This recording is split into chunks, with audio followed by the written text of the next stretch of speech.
प्रयागराज त्रिवेणी संगम से महाकुंभ 2025 के महास्नान यानी कि मौनी अमावस्या के महास्नान से पूर्व संध्या पर ये भीड़ को मैं दिखाने जा रहा हूँ, इसलिए क्योंकि इससे आप समझेंगे कि कुंभ क्या है और महाकुंभ क्या है। ये देखिए, ये जो आप देख रहे हैं ये कई किलोमीटर तक चलती हुई इस भीड़ को देखिए।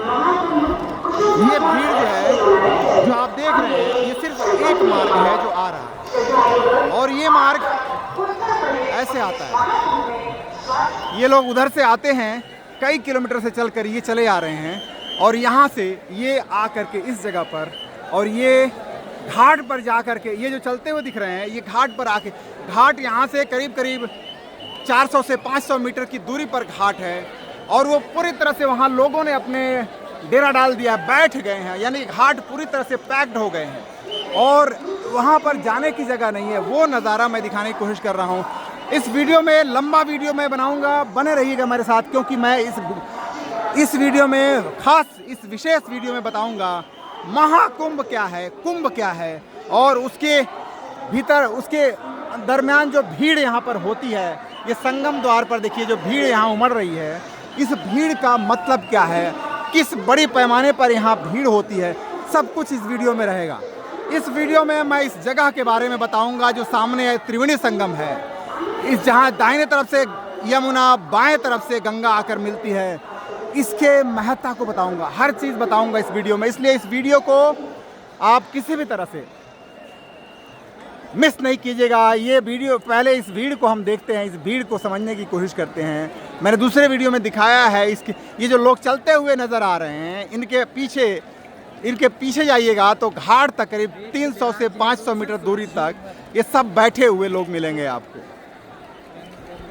और ये जिधर भी नज़र डालिए वहाँ टावर बने हुए हैं, उस टावर से हमने किले तक और झूसी तक जूम करके दिखाया है और उसमें सिर्फ नज़र आ रहा है। ये भीड़ है, इस भीड़ की गहराई को देखिए। महाकुंभ के सबसे बड़े स्नान महास्नान मौनी अमावस्या की पूर्व संध्या पर शाम को 6-7 के बीच ये नज़ारा है और इससे अंदाज़ा लगाइए कि कल सुबह से लेकर कल दिन भर तक यहाँ किस कदर की भीड़ होने वाली है। मकर संक्रांति को हमने सुबह जो नज़ारा देखा 26 तारीख से 26 जनवरी से, वो नज़ारा दिन भर देख रहे हैं।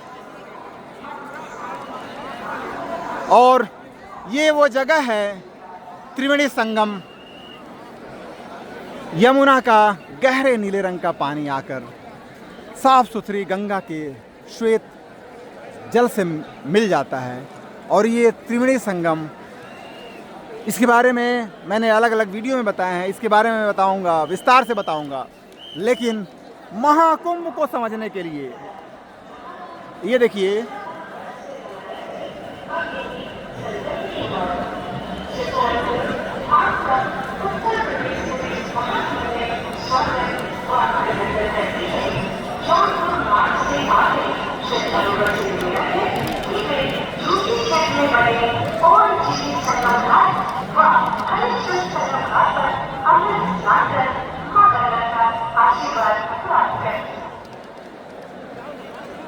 ये लोगों का महासमुद्र है। यहाँ से नीचे उतरेंगे, इस वीडियो में हर चीज़ मैं बताऊंगा, इसके बारे में, इसके इतिहास को बताऊंगा। इसलिए बने रहिएगा मेरे साथ, भीड़ को देखते हुए, भीड़ के बीच से उतरते हुए।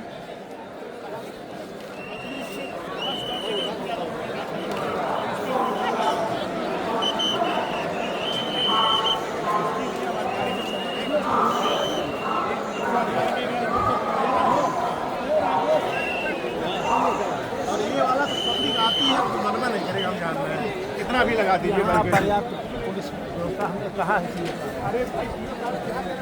दुनिया के सबसे पुराने ग्रंथ ऋग्वेद में जिस जगह का जिक्र है वो जगह यही है। प्रयागराज त्रिवेणी संगम के इसी पॉइंट को, इसी जगह को हजारों साल पहले ऋग्वेद के ऋषि ने देखा और इस जगह को और इस जगह का जिक्र किया सितासित सरिते के रूप में। सित और असित, सित और असित, श्वेत और अश्वेत नदियों के का संगम। बाएं तरफ से गंगा आती हैं, दाहिने तरफ से यमुना, गहरे नीले रंग के पानी लिए हुए यमुना, साफ सुथरे स्वच्छ पानी गंगा के आकर इसी जगह पर मिलती हैं। आगे जाकर 500 मीटर की दूरी पर ये घाट है, संगम का घाट, और इसी को ऋग्वेद के ऋषि ने देखा। ये जो भीड़ आप देख रहे हैं, इसकी अंदाज़ा नीचे से लगाना असंभव है, ऊपर से इसको देखा जा सकता है।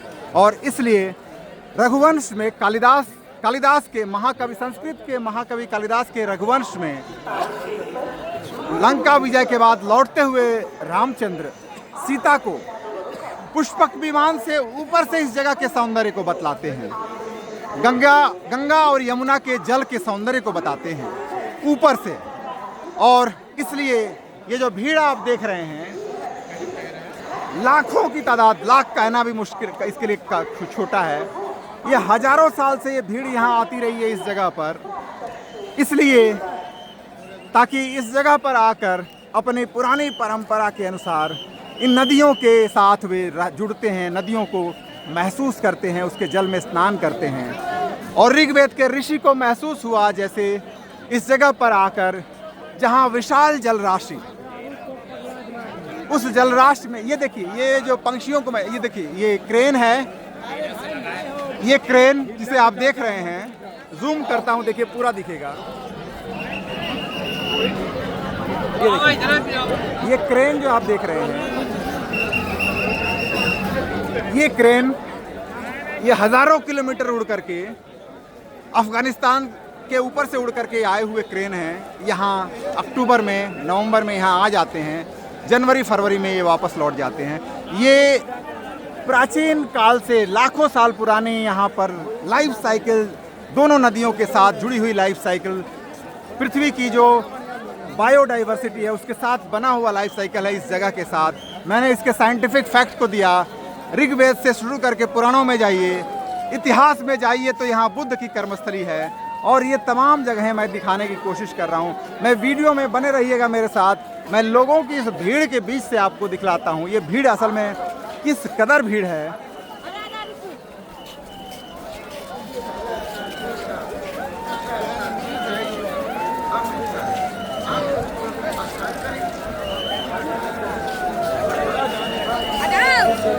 मैं इस भीड़ में घुसने की कोशिश करता हूँ और देखने की कोशिश करता हूँ।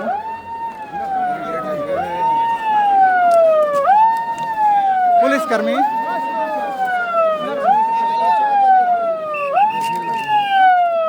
क्या हुआ, क्या हुआ?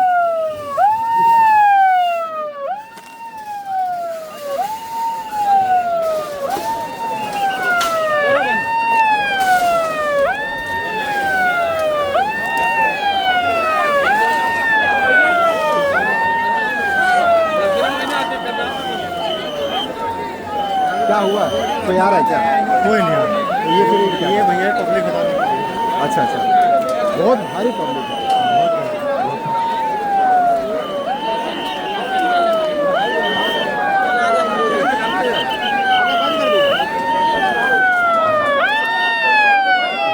ये इस जगह पर जिस तरह की भीड़ आ गई है, पैसों के कोटा में हम अकेले रहे। उस भीड़ को कम करने के लिए कोशिश करेंगे ये।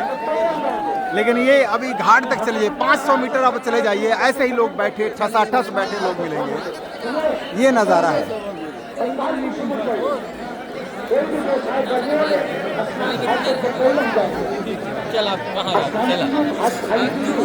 मौनी अमावस्या की पूर्व संध्या पर लोगों की भारी भीड़, सबसे कुंभ और महाकुंभ का सबसे बड़ा स्नान, शाही स्नान इसी दिन होता है, कल के दिन, मौनी अमावस्या पर। लेकिन इस बार जिस प्रकार की भीड़ अन्य दिनों में देखी जा रही है, कल की भीड़ उससे भी ज़्यादा होने वाली है। और इसलिए उसकी पूर्व संध्या पर ये देखिए, इसी संगम का जिक्र जो मैं कह रहा था, इसी संगम पर लोग चले आते हैं दूर दराज के क्षेत्रों से, और इन्हीं गंगा और यमुना की नदियों से जुड़कर अपनी पुरानी परंपरा के अनुसार ये देखिए, दूर तक जाइए, यहाँ मैं जहाँ तक जूम करूँगा सिर्फ सिर ही सिर दिखाई पड़ेंगे।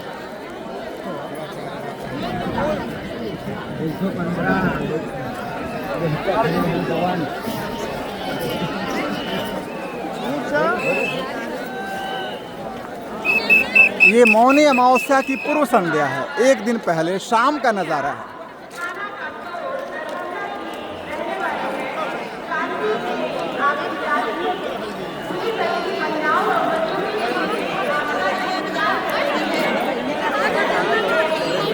यहाँ से अगर 2 किलोमीटर 3 किलोमीटर झूसी ब्रिज चले जाइए बाएं तरफ, और या दाहिने तरफ इधर घाट से होते हुए किले पर चले जाएं 1 किलोमीटर, यही दृश्य दिखेगा, सिर्फ यही दृश्य दिखेगा, यही नज़ारा दिखेगा।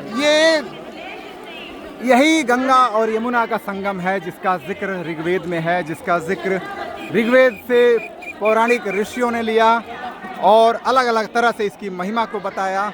लेकिन सबसे जो मैं जिस बात पर जोर देता हूँ, जिस तरह से महाकवि कालिदास ने इसके जगह को, इस सौंदर्य को, यहाँ के नदियों के सौंदर्य को दिखाया, जिस तरह से यहाँ पे पौराणिक ऋषियों ने यहाँ गंगा यमुना के विशाल जलराशि को देखा, जिस तरह से वाल्मीकि रामायण में 2000 साल पहले इस जगह को देखा गया और वाल्मीकि ने इसका पूरा सौंदर्य वर्णन किया है। राम के वन गमन के पूरे रास्ते में इस जगह को उन्होंने विस्तार से दिखाया है। इस सौंदर्य को देखना, महसूस करना, ये अपने आप में एक बड़ी चीज़ है जो मैं बार बार कहता हूँ। और जो लोग यहाँ आते हैं उनकी कोई सिर्फ स्नान करने की इच्छा होती है, लेकिन उसके साथ साथ इस जगह के उस प्राकृतिक महत्व को, इसके सौंदर्य को देखा जाना भी ज़रूरी है। और क्यों इन नदियों को, इस संस्कृति ने इतनी महत्व दिया इन नदियों को। ये देखिए, भीड़ देखिए, धूल उड़ाती हुई भीड़ जैसे रुकने का नाम नहीं लेती है, चली आती है, चली आती है। ये नज़ारा है मौनी अमावस्या से एक दिन पहले शाम को। मैं भीड़ के बीच चीर करके रास्ता आगे बढ़ रहा हूँ, देखते हैं। जी जी बताओ। नहीं बताना नहीं है।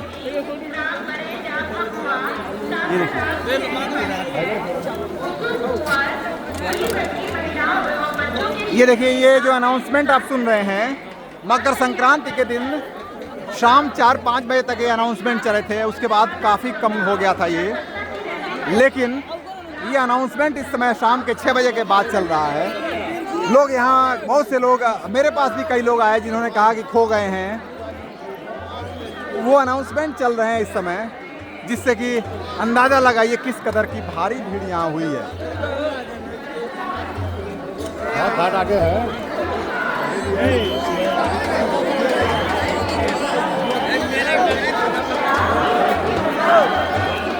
यहाँ से बाहर निकलने की कोशिश करूँगा और आने वालों की भीड़ दिखाऊंगा, क्योंकि यहाँ घाट पर यहाँ जो भीड़ है वो मैं दिखा चुका हूँ।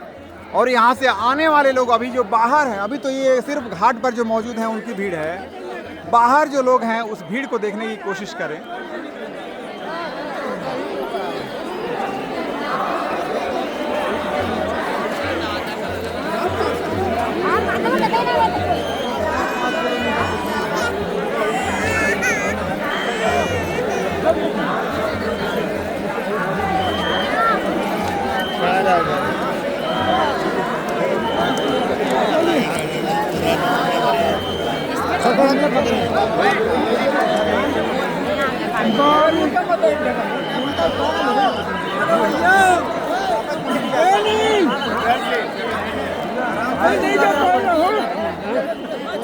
चलो भाई, अरे भाई जाने भी दो।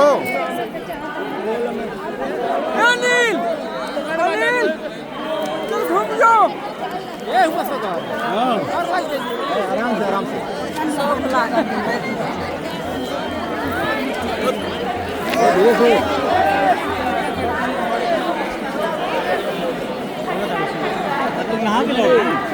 हाँ, सब नहा के लोग।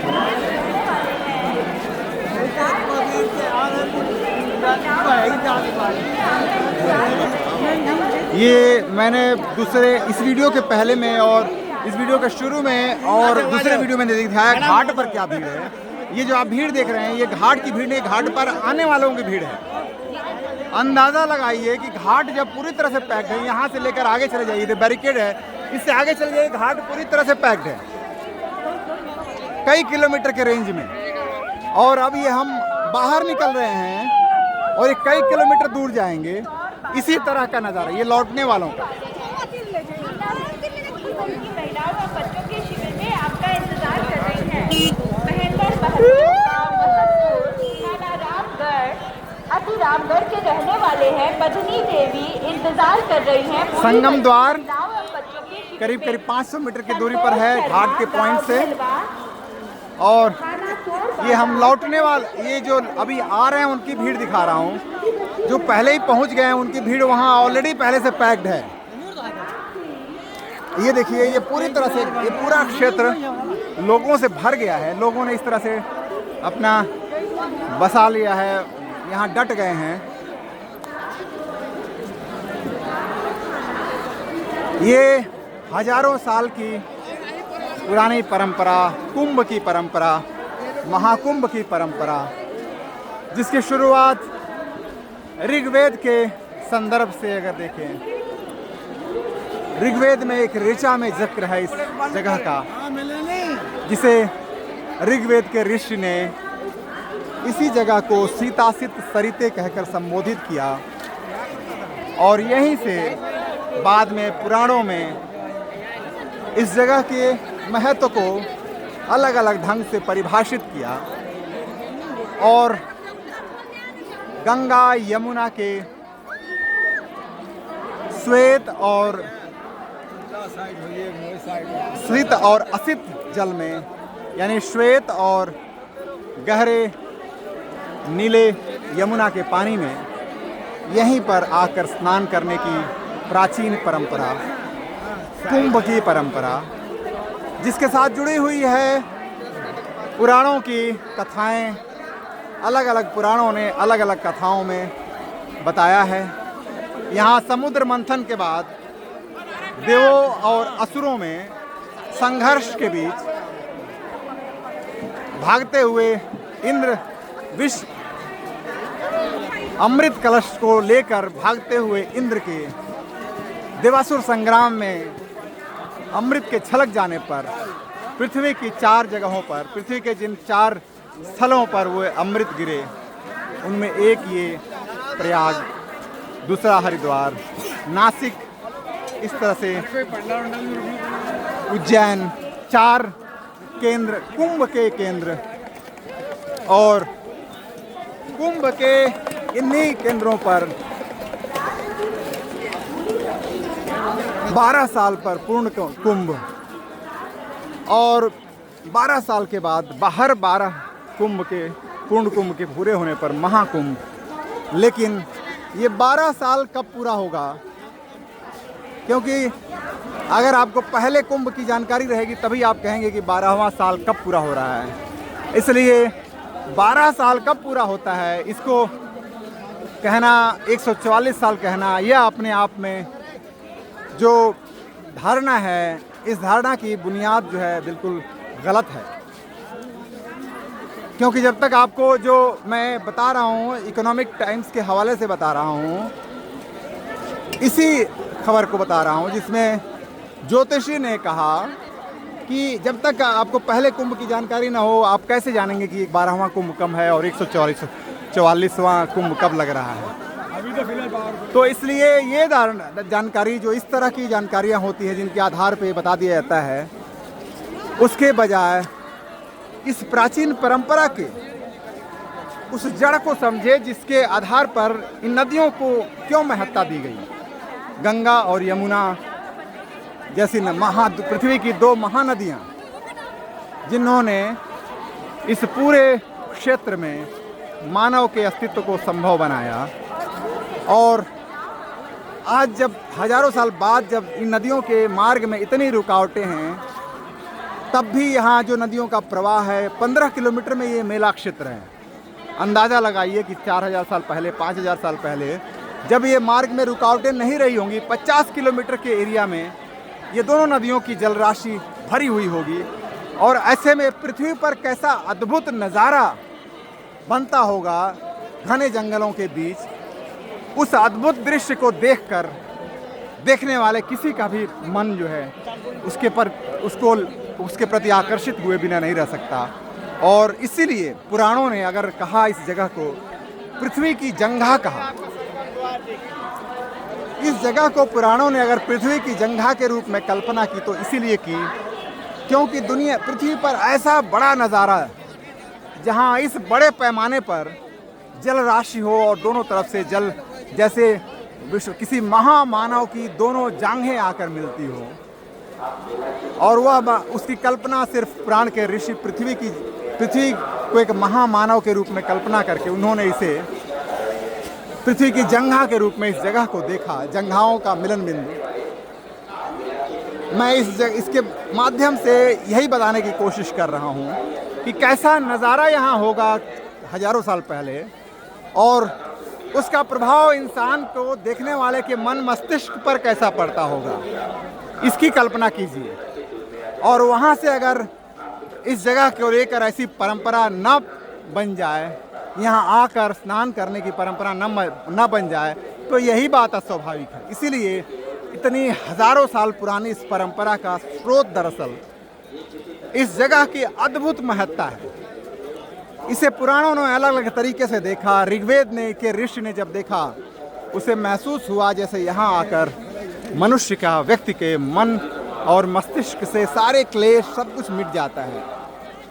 और इसलिए इसी संदर्भ को ये देखते जाइए, इसी संदर्भ को पुराणों ने अपने आध्यात्मिक अपने अपने भाव के अनुसार उसे दिखलाने की कोशिश की। ये देखिए लोग किस तरह से, हालांकि लाखों की इस तादाद में टेंट अपर्याप्त हैं, लेकिन लोगों ने इस तरह से अपने अपने व्यवस्थाएं की हुई हैं।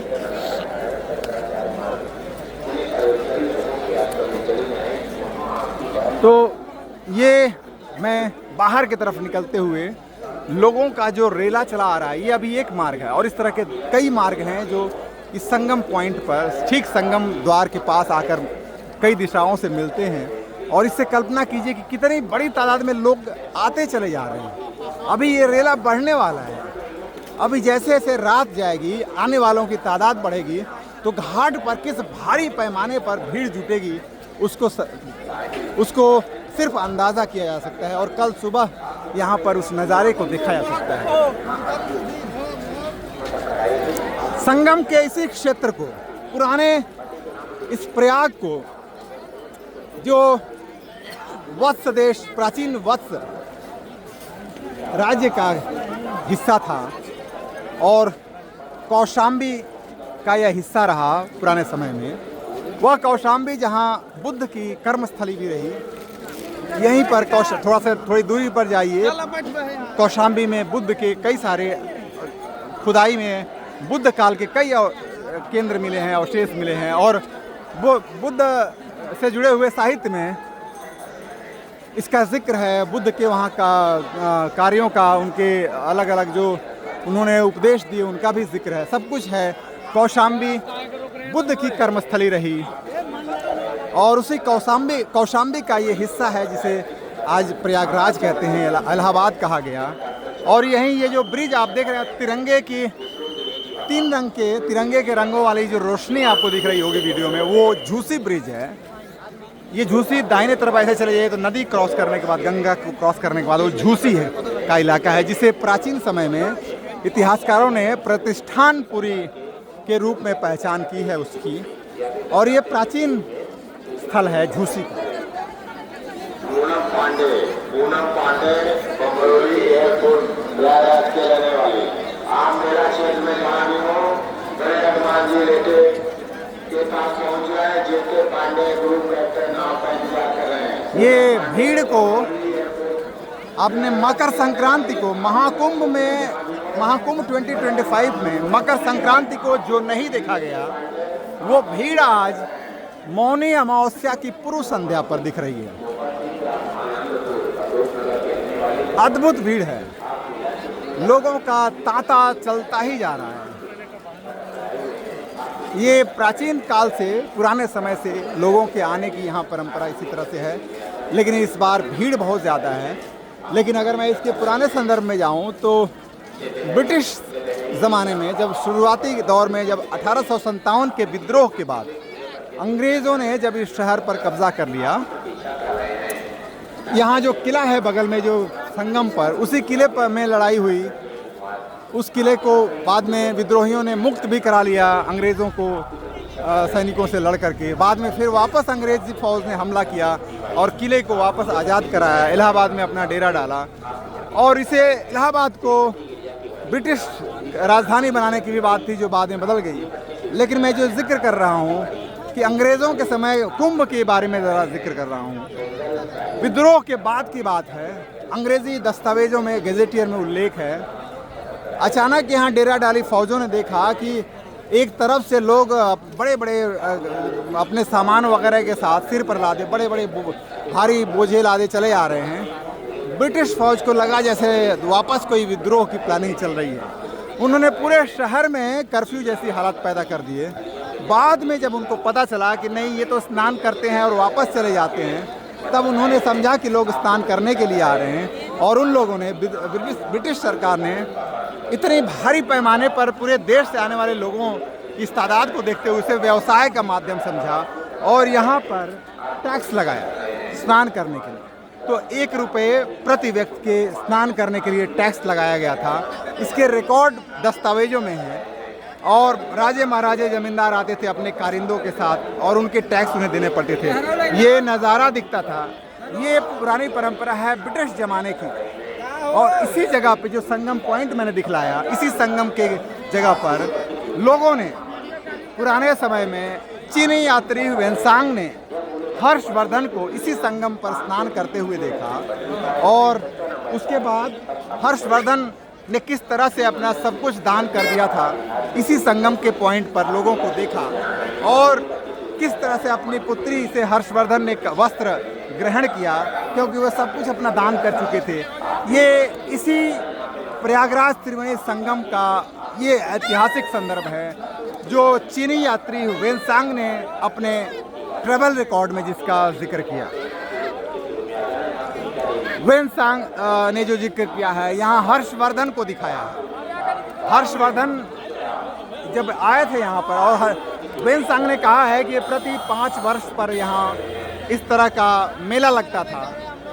हो सकता है उसकी त्रुटि हो, गलती हो, लेकिन यह ज़रूर है कि वेनसांग ने जो दिखाया, हर्षवर्धन को इस जगह पर स्नान करते हुए दिखाया, यह इस जगह की ऐतिहासिक महत्ता है, हिस्टोरिकल रिकॉर्ड्स में जो उपलब्ध है। वेनसांग के बाद,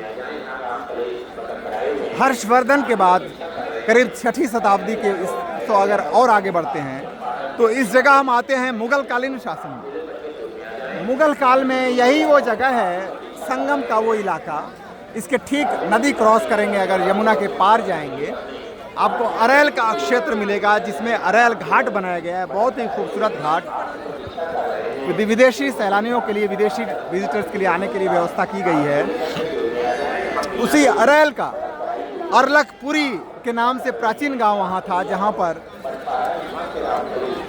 शेर शाह सूरी से लड़ने के बाद हुमायूं आया भाग करके, जान बचा करके, और यहाँ आने पर जिसकी फौज पूरी तरह तहस नहस हो गई थी, उस फौज को बघेल राजा ने उसे अपना खाने पीने की व्यवस्था की, उसे रसद दिया और यहाँ से वो कड़े की तरफ लौट गया था। ये मध्यकालीन इतिहास है और इसीलिए इस जगह पर बघेल राजा की मदद के प्रति कृतज्ञता दिखाते हुए अकबर ने इस जगह को, बघेल राजाओं को और इस जगह को छूट, कर वगैरह में काफ़ी छूट दी थी। और बाद में सम्राट अकबर ने यहाँ पर किला भी बनवाया जो आज भी मौजूद है और उसी किले के अंदर अशोक स्तंभ है जिस पर के दस्तावेज, जिस पर अभिलेख जो लिखा गया हुआ इतिहास की दृष्टि से बेहद महत्वपूर्ण माना जाता है, इलाहाबाद का अभिलेख। और उसी किले के अंदर आज जो अक्षय वट है, जिसे अलग अलग पौराणिक ग्रंथों में जिसके बारे में, जिसके महत्ता को बताया गया है, मैंने ऋग्वेद से शुरू करके यहाँ पर जो साइबेरियाई क्रेन आते हैं, प्रवासी पक्षी आते हैं, टूरिस्ट जो आते हैं, उन सब का जिक्र इसलिए किया कि इस भीड़ को अगर आपको समझना है तो इसके इस इतिहास में जाना ज़रूरी है। इस इतिहास को, भारत के बहुत पुरानी परंपरा को, प्राचीन इस प्रथा को समझे बिना आप इस भीड़ को नहीं समझ सकते। यह बहुत प्राचीन काल से यहाँ लोग आ रहे हैं स्नान करने के लिए, और इसीलिए मैंने ऋग्वेद से लेकर लिखित और अलिखित दोनों जो इतिहास हैं, यानी लिखित तौर पर जो है ऐतिहासिक दस्तावेज हैं, अलिखित तौर पर यानी लिखित तौर पर होने पर भी जो ऐतिहासिक प्रमाण नहीं माने थे, पुराणों के हुए दस्तावेज मैंने उनको भी सुनाया। वाल्मीकि रामायण के बारे में बताया, महाकवि कालिदास के रघुवंश का जिक्र किया, किस तरह से इस जगह को दिखाया गया है। ये वो जगह है, इस जगह के प्राकृतिक सौंदर्य को ऋग्वेद से लेकर पुराणों ने दिखाया, और उसके साथ गंगा और यमुना के साथ एक मानस नदी, सरस्वती की कल्पना करते हुए उसके आध्यात्मिक महत्ता को उन्होंने देखने की कोशिश की अपने अपने भावना के अनुसार। इस सब कुछ का जिक्र मैंने इस प्रयागराज त्रिवेणी संगम के इस महास्नान की, मौनी अमावस्या के महास्नान की तिथि से की पूर्व संध्या पर जो भीड़ उमड़ रही है, इस भीड़ को समझाने के लिए मैंने जो सारे जो लिखित और जो ऐतिहासिक और अनैतिहासिक जो डॉक्यूमेंट्स हैं उनसे संदर्भ जो लिए, इसीलिए ताकि आप इस भीड़ को समझ सकें। यह बहुत ही पुरानी परंपरा से जुड़ा हुआ एक हिस्सा है। यहाँ लाखों लोग 1954 में यहाँ पर बहुत भारी भगदड़ मचने से दुर्घटना हुई थी, और लेकिन इसका इतिहास उससे बहुत पहले जाता है, हजारों साल पहले जाता है, और लोग यहाँ पे स्नान करके जाते रहे हैं। पूरे इसे माघ मेले का स्नान कहा जाता है आमतौर पे, और ये माघ मेले का स्नान बाद में इसे कुंभ के रूप में देखा गया। और ये मैं नंदी द्वार पर इस समय जो भीड़ मैं दिखाते आ रहा था, वो भीड़ ये है नंदी द्वार पर, और माघ मेले का वह स्नान कुंभ के रूप में पुराणों ने उसे देखा, फिर पुराणों ने उसकी कल्पना महाकुंभ के रूप में की। अलग अलग स्रोतों के आधार पर अलग अलग तरीके से हम इस पर बात कर सकते हैं, और वही वह पुरानी जो परंपरा है, वो मेले की परंपरा यहाँ पर महाकुंभ के मेले की, कुंभ के मेले की या माघ मेले की वो परंपरा यहाँ आकर आज महाकुंभ 2025 में प्रयागराज त्रिवेणी संगम पर मौनी अमावस्या के महास्नान, शाही स्नान की पूर्व संध्या पर ये जो भीड़ देखने को मिल रही है, ये उसी का परिणाम है। इस भीड़ से आप अंदाजा लगाइए कल मौनी अमावस्या को यहाँ क्या भीड़ होगी, और अन्य शाही तिथियों पर यहाँ क्या कुछ होने वाला है। वीडियो को लंबा वीडियो है, देखिएगा, क्योंकि इससे बहुत से जानकारियाँ जो मैंने दी वो कहीं आपको बहुत स्टडी करने पड़ेगी, बहुत रिसर्च के आधार पे इस तरह की जानकारियाँ निकालनी होती हैं, और इसलिए उनसे जानने की कोशिश कीजिएगा। इस वीडियो को लाइक और शेयर कीजिएगा, हो सकता है कमेंट ज़रूर कीजिएगा कैसा लगा, या इस बारे में कमेंट कीजिए, और चैनल को सब्सक्राइब करना ना भूलें, क्योंकि महाकुंभ की इस महागाथा को सिर्फ मैं सुनाऊंगा। चैनलों पर अलग अलग जगहों पर आप देखेंगे इन तमाम इतिहास से ली हुई जानकारियों को, पुराणों से, ऋग्वेद से लेकर विज्ञान की इन जानकारियों को, ये मेरे ही चैनल पर आपको देखने को मिलेगी। इसलिए बने रहिए मेरे साथ, चैनल को सब्सक्राइब ज़रूर कीजिए। प्रयागराज त्रिवेणी संगम से महाकुंभ के महास्नान, शाही स्नान से पहले मौनी अमावस्या की पूर्व संध्या पर मैं उपेंद्र, बने रहिए मेरे साथ।